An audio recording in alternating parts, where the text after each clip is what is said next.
دي زموږ سره خبرې اترې شروع شوې ټیک ټاک کې. هغه ټایم کې زه ناست وم، لږ ساعت پس ته دې هسبنډ راپاڅېدو، نو بس راغی، ما کمرې ورې لږ ما ته ته څوک یې؟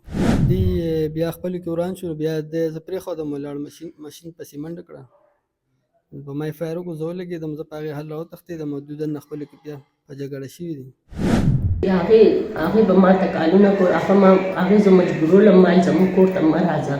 دې چې موږ د تفتیش کې دا هم ویلي چې زه مخکې هم دې ښځې سره 2-3 پیرې زما ملاقات شوی دی. بسم الله الرحمن الرحیم. السلام علیکم. زیم کیسر خان او تاسو ګورئ کرایم کہانی. ملګرو، د تاناشاپور په حدودو کې یو کور کې دننه یو ښځې خپل خاوند وژلی دی.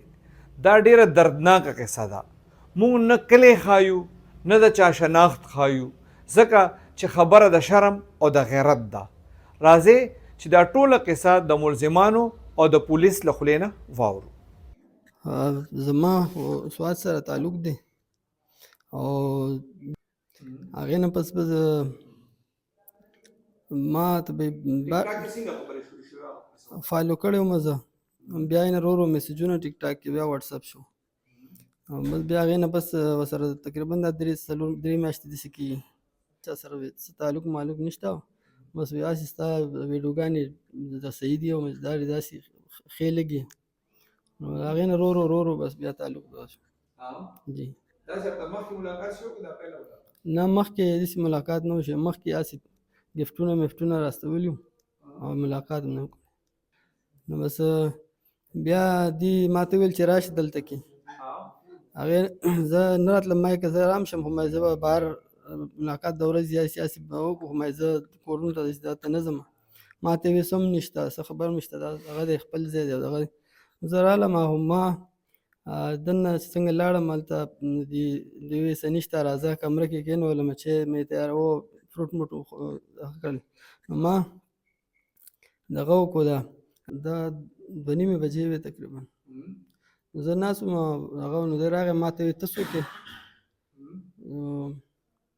ما ورته بس ډېر بهانې او منت دغه وکړو، ما ویل چې بس غلطي ده، ما نه دا شي راغلی یم، خو ما داسې سخت قسمه څه حرکت یا څه دغه ما نه دی کړی، او ما بس دې ته ما ډېر ویل چې زه نه راځم، خو زه څه دوی دغه او څه غلطي زما شوې، ډېر منتونه هغوی ورته هم بیا وویل ښه پوره ټایم، او بس هغه دې بیا دغه کړو، نه پرېږدم دی، زوی هم راپاڅېد او نور بچي هم، بیا هغې دې خپلو کې یو بل سره دغه شو، وران شو، نو دغه زوی ویل چې خیر دی پرېږده، عزت به دغه شي، مور یې ورته هم ویل هغه هلکه او لوڼې هغه ورته هم ویله، هغې بیا وروستو دغه وکړو، ما ته ویل چې ته څنګه یې؟ ما ورته ویل بس زه لګېدلی یم او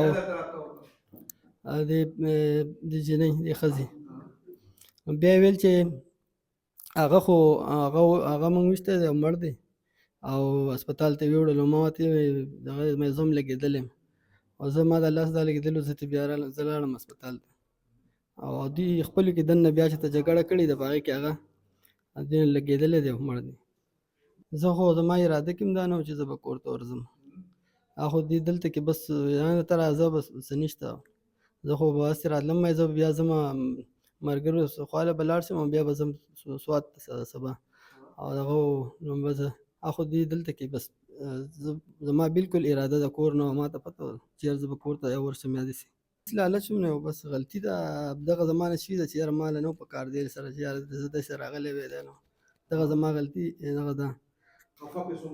بالکل پې خفه یم، ما چې ته 14 سال ما سره ورس کړی دی، ما چې ته چاته نقصان نه دی رسولی، ما دنیا کسان پېژني پېښور هغه کې هر څه زما سټوډنټان پاتې دي، ما زموږ مشرانو موږ ټول ډېر ښه وخت تېر کړی او ښه وخت تېروي، لکه داسې څه دغه نه دی، خو بس زه انسان بس څه دغه شی ما نه دا غلطي وشوه چې زه ولې راتلم او مړی څه چې چرګوړی ما چې ته په ژوند کې بالکل بالکل دا ټیک ټاک د لاسه ډېر مطلب هغه خلک د خپل کار روزګار څه کوي چې هغه عزت او دغه پکې د سړي ډېر خراب اپس دی، ډېر دغه دی بالکل څه پیدا خو شته نه، بالکل د دې باندې څه قسم دغه اډو استعمالي دي نه. هغې به ما ته کالونه کول، هغې زه مجبورولم ما زموږ کور ته مه راځه. او هغه بیا نه هغه کېدو، بس راتلو هغې کې بس چې دا راغو به زما خاوند پاڅېدو، هغې وکتو چې ته څوک یې. نو دی ورته ویل چې زه ستاسو دلته راغلی یم حجرې کې، تاسو حجره بنده وه، نو زما له زیونه نه راتلل، نو زه ستاسو کره راغلم. دا یې ورته وویل. هغې ویل چې زما کره دې څه کار و؟ نو وایي چې زما ځای نه و، زه دلته چاله راغلی وم. نو بس بیا زما خاوند ټوپک راشو، هغې په دې ډزیو کې نو دې پټ شو، دې لږ ولګېدو پټ شو، نو بیا ما پرې وکړې. تا بچا وکړئ خاوند باندې په خاوند باندې په څه باندې ټوپک سره. ټوپک تا باندې راوړل؟ ټایم زما د خاوند د لاسه بیا د تماچې د هغې تماچه وه، تماچې باندې مو وکړه. د چا په تماچه دې وکړه؟ دلته پرته وه دغه تماچه وه، د فیصل تماچه وه، د چا پرېښوده؟ د فیصل تماچه وه، او د هغې باندې مو وکړې. او بیا چې کوم دې ټوپک باندې په ټوپک دې بیا وکړئ په خپل خاوند. او دا فیصل ستا خاوند وویشته؟ خاوند دې فیصل ایشتی و که نه؟ صحیح. بسم الله الرحمن الرحیم. کیس خو د اول نه ورځې نه ټریس کیس و، ځکه چې د دې هلک او د دې ښځې سره په ټک ټاک باندې او په واتساپ باندې په میسجونو باندې تعلق جوړ شوی و. دې ټک ټاک او دې واتساپ خو ډېر خلک مطلب د حیا عزت خلک ډېر دي وشرمول، بې عزت یې کړل. د دې ښځې د چې کومه فایل د آی ډي وه هغه د فالو کړې وه، بیا به دی ورسره په واتساپ کې په میسج کې په دې کې به ورسره دا کې په دې ورځ باندې همدې ښځې چې کوم دی ده ته سوال جواب کړی چې راشه. ده ورته ویلي وګینې دا کوم ځای کې چې دوی کور دی، زه پرې تاڼه کې نوکري کوم، ما ته دا ځای نه دی معلوم. دی د سوات ته سره راخطا شو او دی اکچوال موقع ته راغی او کور ته ورننوت. او بیا د شپې 1-2 بجې چې سړی کور ته ورننوځي، خو لکه دې سره به د چا سلام مشورې که نه، هسې به څوک د چا کور ته ورننوځي. د دې د لاسه دا بیا کور ته ورننوتی دی. بیا مطلب د چې کور دی، بچي دي، د ښځې 3 لوڼه دي، 2 زامنې دي، خاوند دی. بیا هغه راپاڅېدلی دی، بس هغه ته خو چې پته لګېدله چې حالات داسې دي، نو بس دی به د خپل دغه دپاره د بچي دپاره د فایر کړی دی، سړی یې میشتلی دی. بیا ښځې چې کوم دی ټوپک د کور راغستی دی، هغه هم په خاوند ډزې کړي دي. لکه دواړو مطلب دا دی چې داسې کړی دی. بیا دی هم زخمي شوی دی. دی چې زخمي شوی دی، ده بس ځان د دیوال نه او د ور نه ایستلی دی او بستلی دی، پرایویټ هسپتال کې ځان ایډمیټ کړی دی چې یاره زما ګینې بس اکسیډنټ مې وکړو، څه دغه مو خو فایر ارم خو پته لګي چې لکه ډز په کوم وجود باندې وشي، د هغې خو پته لګي چې ښکاره داسې. نو ظلم شوی دی. دی اوس هم دا خپل دغه مني، ښځه هم خپل جرم مني. خو زه دا ویم چې هسته بسته کور روان شو د معمولي غلطۍ د لاسه. ګرانو کتونکو، د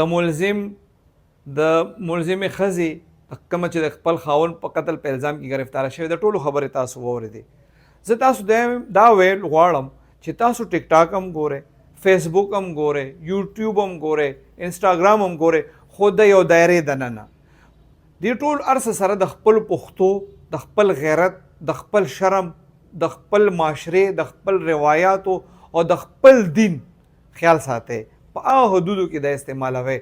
او د دې کیس نه یو عبرت والے چې یو د 5 بچو مور یو کس لګیا دی په ټیک ټاک کې په غپ شپ کې راولي، هغه دوکه کوي، هغه دونه ړندېږي بیا د خپل په غلط غپ شپ کې چې هغه خپل خاوند قتل کوي، د کور سربراہ قتل شو، د کور چې کوم مشره ښځه وه هغه جیل ته لاړه.